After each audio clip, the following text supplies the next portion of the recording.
શ્રીમદ ભગવદ્ ગીતા અધ્યાય 15 પુરુષોત્તમ યોગ શ્લોક 13-14નું પઠન કરીએ, પછી તેનો અર્થ સમજીએ. શ્લોક 13.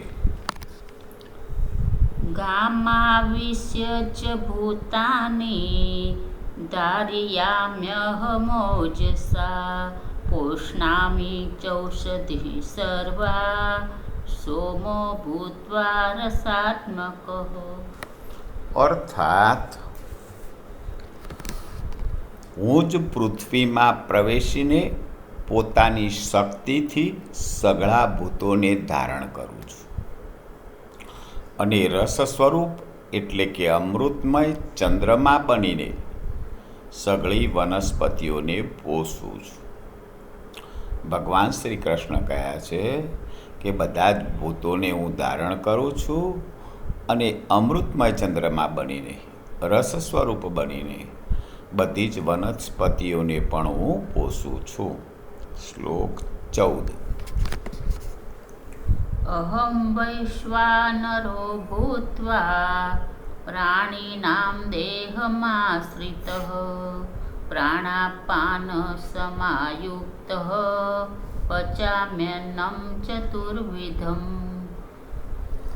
અર્થાત સર્વ પ્રાણીઓના શરીરમાં સ્થિત રહેલો હું જ પ્રાણ અને અપાનથી સંયોજાયેલ વૈશ્વાનર અગ્નિ સ્વરૂપ થઈને 4 પ્રકારના અન્નને પચાવું છું.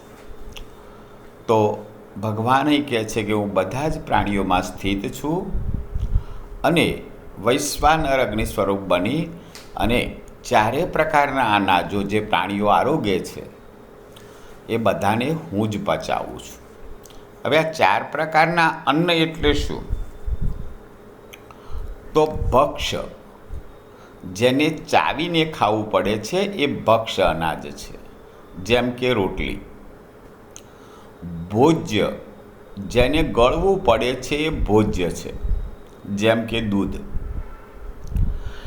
લેહ્ય, જેને ચાટવું પડે છે એ લેહ્ય છે, જેમ કે ચટણી.